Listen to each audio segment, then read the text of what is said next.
साहिर लुधियानवी और अमृता प्रीतम, दो ऐसे नाम जिन्होंने हिंदी साहित्य और सिनेमा को अपनी रचनाओं से अमर बना दिया। तेरा इश्क है मेरी आरज़ू, तेरा इश्क है मेरी आबरू। उनकी प्रेम कहानी जो 1944 में प्रीतनगर के एक मुशायरे से शुरू हुई, एक ऐसी दास्तान है जो न केवल भावनाओं की गहराई को दर्शाती है बल्कि उस दौर की सामाजिक, सांस्कृतिक और व्यक्तिगत जटिलताओं को भी उजागर करती है। ये इश्क इश्क है, इश्क इश्क ये इश्क इश्क है, इश्क इश्क ये इश्क इश्क है इश्क। साहिर अपने क्रांतिकारी विचारों और शायरी के लिए मशहूर थे, जबकि अमृता अपनी बेबाक लेखनी और प्रेम की गहरी अभिव्यक्ति के लिए जानी जाती थी।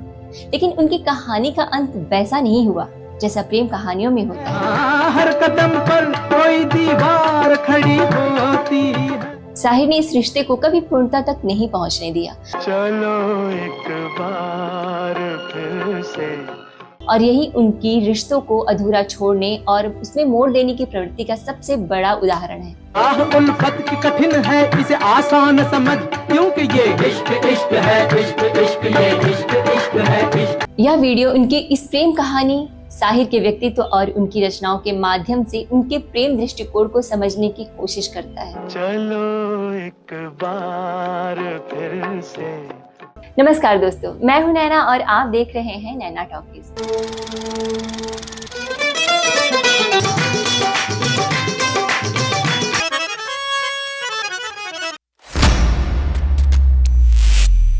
साहिर और अमृता की पहली मुलाकात, आइए जानते हैं कहाँ हुई। 1944 में प्रीतनगर, लाहौर और दिल्ली के बीच एक मुशायरे के दौरान साहिर और अमृता की मुलाकात हुई। साहिर उस समय एक युवा कवि थे जिनकी शायरी में सामाजिक बगावत और आदर्शवाद की झलक थी। उनकी तीव्रता और विचारधारा ने सभी को प्रभावित किया। दूसरी ओर अमृता अपनी सुंदरता और काव्यात्मक प्रतिभा के लिए जानी जाती थी। जब उनकी नजरें मिली, एक अनकहा रिश्ता शुरू हुआ। यह मुलाकात एक साधारण प्रेम कहानी की शुरुआत की तरह ही थी, लेकिन साहिर और अमृता का प्रेम साधारण से कहीं अधिक जटिल और गहरा था। अमृता ने अपनी आत्मकथा रसीदी टिकट में इस मुलाकात को बड़े ही मार्मिक ढंग से बयान किया है। वह लिखती हैं कि साहिर के साथ उनकी मुलाकातें कम थीं, लेकिन हर मुलाकात में एक गहरी खामोशी थी। वे एक दूसरे की आंखों में घंटों देखते और साहिर अपनी सिगरेट पीते रहते। साहिर के जाने के बाद अमृता उनके छोड़े हुए सिगरेट के टुकड़ों को उठाकर पीती, जैसे कि उसमें साहिर की मौजूदगी को महसूस करना चाहती हो। यह छोटा सा प्रसंग उनके प्रेम की तीव्रता को दर्शाता है, जो शब्दों से परे था। उड़े जब जब जुल्फे तेरे कवारियों का दिल मचले। साहिर और अमृता का रिश्ता ज्यादातर पत्रों के माध्यम से चला। उस समय की भौगोलिक और सामाजिक परिस्थितियां उनके रिश्तों के लिए सबसे बड़ी चुनौती थी। साहिर लाहौर से मुंबई चले गए, जहां उन्होंने हिंदी सिनेमा में गीतकार के रूप में अपनी पहचान बनाई। दूसरी ओर 1947 के भारत पाकिस्तान विभाजन के बाद अमृता अपने पति प्रीतम सिंह के साथ दिल्ली गई। इस दूरी ने उनके रिश्तों को और जटिल बना दिया। अमृता ने अपनी आत्मकथा में लिखा है कि साहिर के लिए अपनी शादी और दिल्ली में अपनी स्थापित लेखिका की पहचान छोड़ने को तैयार थी, लेकिन साहिर ने कभी इस दिशा में कोई ठोस कदम नहीं उठाया। उनके पत्र प्रेम और जज्बात से भरे थे, लेकिन जब बात मुलाकात की आती तो साहिर की खामोशी और अनिश्चितता हावी हो जाती। यह साहिर की वह प्रवृत्ति थी जो उनके रिश्तों को एक निश्चित दिशा देने से रोकती थी। तो हमने लाख हंसी देखे हैं। साहिर लुधियानवी का व्यक्तित्व जटिल था। वह एक कवि थे जिनकी रचनाएं सामाजिक अन्याय, शोषण और मानवता के प्रति गहरी संवेदनशीलता को दर्शाती थी। जिन्हें नाज है हिंद पर, वो कहाँ है? उनकी शायरी और गीत जैसे हम दोनों का अभी न जाओ छोड़कर, कि दिल अभी भरा नहीं अब, या देवदास का अब आगे तेरी मर्जी, उनकी भावनात्मक गहराई को दिखाते हैं। लेकिन प्रेम उनके लिए एक आदर्श था जिसे वह अपनी कविता में जीते थे, न कि वास्तविक जीवन के बंधनों में। साहिर की रचनाओं में प्रेम हमेशा एक गौड़ विषय रहा। उनकी कविता में सामाजिक क्रांति और आदर्शवाद का बोलबाला था।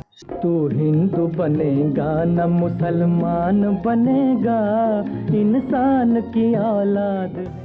1951 में आई फिल्म बाजी, 1954 में आई टैक्सी ड्राइवर और 1955 में आई देवदास फिल्मों में उनके गीतों ने उन्हें मशहूर गीतकार बना दिया। ये अपने पे भरोसा है तो ये दाव लगा ले। शायद साहिर के लिए उनका काम और उनकी कविता पहली प्राथमिकता थी और वह प्रेम को अपने जीवन का केंद्र नहीं बनाना चाहते थे। जाए तो जाए कहाँ समझेगा। 1964 में जब अमृता अपने साथी इमरोज के साथ साहिर से मिलने मुंबई गई तो यह मुलाकात साहिर के लिए एक भावनात्मक उथल पुथल लेकर आई। अमृता अब एक नए रिश्ते में थी और साहिर ने उनकी खुशी को देखा। दर्द भरे दिल की इस मुलाकात ने साहिर के गीत महफिल से उठ जाने वालों, तुम लोगों पर क्या इल्जाम, जो कि 1964 में दूज का चांद, इस फिल्म को प्रेरित किया। तुम आबाद घरों के वासी। इस गीत में एक खोए हुए प्रेम की उदासी और स्वीकारोक्ति साफ झलकती है। गीत की पंक्तियां जैसे महफिल से उठ जाने वालों, तुम लोगों पर क्या इल्जाम, मेरे साथी खाली, साहिर के मन की उस तड़प को दर्शाती है जो अमृता के नए जीवन को देखकर उभरी। यह गीत साहिर की उस प्रवृत्ति को भी दर्शाता है जहां वह प्रेम को अपनी रचनाओं में व्यक्त करते थे, लेकिन उसे वास्तविकता में पूर्ण करने से बचते थे। अमृता के प्रति उनकी भावनाएं उनकी शायरी में जीवित रही, लेकिन वह कभी उस प्रेम को अपने जीवन का हिस्सा नहीं बना पाए। मैं आवारा और बदनाम, मेरे साथी। साहिर की रचनाएं उनकी भावनात्मक और वैचारिक गहराई का आईना है। उनके गीत जैसे हम दोनों का या शगुन का पर्वतों के पेड़ों पर, पर्वतों के पेड़ों पर शाम का बसेरा, सामाजिक संवेदनाओं और मानवीय रिश्तों को उजागर करते हैं। लेकिन जब बात प्रेम की आती है तो उनकी रचनाओं में एक अधूरी चाह, एक दूरी, एक तड़प दिखती है। अमृता के साथ उनके रिश्तों ने उनकी कविता को गहराई दी। बेताब धड़कते सीनों का अरमान भरा। साहिर की शायरी में प्रेम एक आदर्श के रूप में उभरता है जो वास्तविकता की कठोरता से टकराता है। उनकी रचनाएं दर्शाती हैं कि वह प्रेम को एक काव्यात्मक अनुभव के रूप में जीना चाहते थे, न कि एक सामाजिक बंधन के रूप में। यही कारण है कि वह अपने रिश्तों को एक निश्चित दिशा देने से हमेशा बचते थे। कहाँ नहीं चैना वहाँ नहीं रहना, दुखी मन मेरे, और उसमें एक मोड़ देकर छोड़ देते। साहिर के रिश्तों को मोड़ देने की प्रवृत्ति के कारण जानते हैं दोस्तों। न तुम मेरी तरफ देखो गलत। साहिर एक आदर्शवादी कवि थे जिनके लिए व्यक्तिगत स्वतंत्रता और सामाजिक बदलाव सर्वोपरि था। प्रेम उनके लिए एक भावनात्मक अनुभव था, लेकिन वह इसे सामाजिक बंधनों में बांधना नहीं चाहते थे। साहिर के लिए प्रेम उनकी कविता और गीतों में अधिक जीवंत था।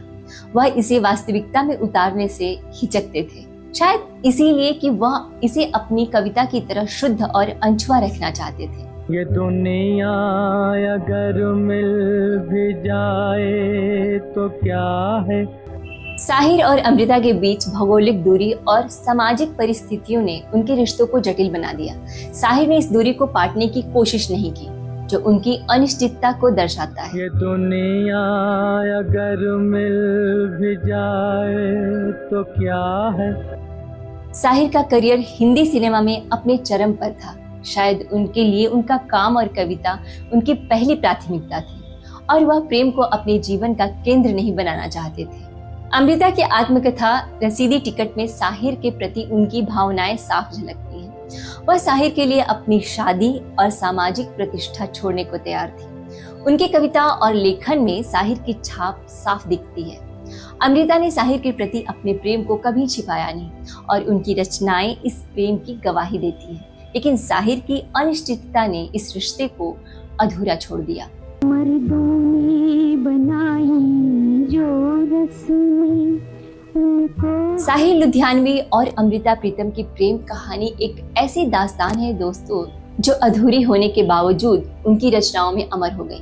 साहिर की रिश्तों को अधूरा छोड़ने, उसमें मोड़ देने की प्रवृत्ति उनकी व्यक्तिगत स्वतंत्रता, काव्यात्मक आदर्शवाद और सामाजिक परिस्थितियों का परिणाम थी। उनके शायरी और गीत इस अधूरे प्रेम की तड़प को दर्शाते हैं। तुम्हारी है तुम ही संभालो ये दुनिया। तो दोस्तों, कैसा लगा आज का हमारा ये वीडियो पसंद आया हो तो प्लीज कमेंट बॉक्स में हमें लिखकर जरूर बताएं। जाने से पहले एक रिक्वेस्ट है आपसे, इस वीडियो के माध्यम से अगर आप चैनल पे पहली बार आए हैं तो हमारे चैनल को सब्सक्राइब कर ले, साथ ही बेल आइकन दबाएं ताकि आने वाले वीडियो का नोटिफिकेशन आप तक सबसे पहले पहुंचे। तो दोस्तों, मिलती हूँ मैं आप सबसे अगली वीडियो में किसी नई स्टोरी के साथ। तब तक रखें अपना ख्याल। नमस्कार।